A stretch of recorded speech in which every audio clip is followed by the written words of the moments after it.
அம்மா நீங்கள் ஆசைப்பட்ட மாதிரி நடந்துருச்சு. மித்ரா ப்ரெக்னெண்ட்டாக இருக்காங்க. என்னடா சொல்ற? ரொம்ப சந்தோஷமா இருக்குடா. நான் இப்பவே போய் எல்லாருக்கிட்டையும் சொல்ல போறேன். முக்கியமா சுந்தரா அண்ணன் வீட்டில் போய் சொல்லிட்டு வந்துடுறேன். அம்மா ஒரு நிமிஷம். இதுக்காண்டி தானே அவளை எவ்வளோ நாள் கஷ்டப்படுத்துனீங்க. அவள் அதை நினச்சி எவ்வளோ கஷ்டப்பட்டா தெரியுமா?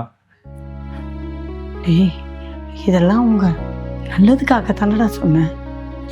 அத்தை, கல்யாணம் ஆனாலே பார்க்குற எல்லாரும் விசேஷம் எதுவும் இல்லையான்னு கேட்குறாங்க.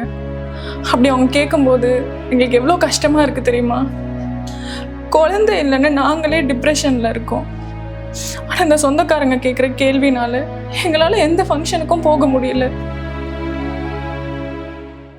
எல்லாரும் சாதாரணமாக பேசுறது எங்களுக்கு அவ்வளோ வலிக்குது அத்தை.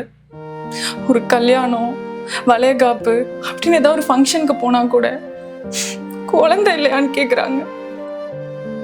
வெளியில பேசுறது கூட பரவாயில்ல அத்தை, வீட்டில் இருக்கிற நீங்களே இப்படி பேசும்போது எனக்கு அவ்வளோ கஷ்டமா இருக்கு அத்தை. அம்மா, நான் வேணும்னு சொல்லலாமா? நான் சொன்னது ஏதாவது உன்னை காயப்படுத்தியிருந்தா என்ன மன்னிச்சிருமா? ஐயோ அத்தை, பெரிய வார்த்தைலாம் பேசாதீங்க. இனிமே குழந்தை இல்லாதவங்க கிட்ட போய் குட் நியூஸ் எல்லாம் கேட்காதீங்க அத்தை. அது அவங்கள ரொம்ப காயப்படுத்தும்.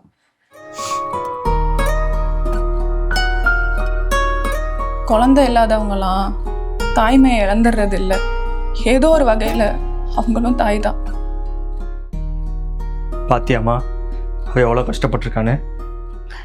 சாரிடா, சாரிம்மா.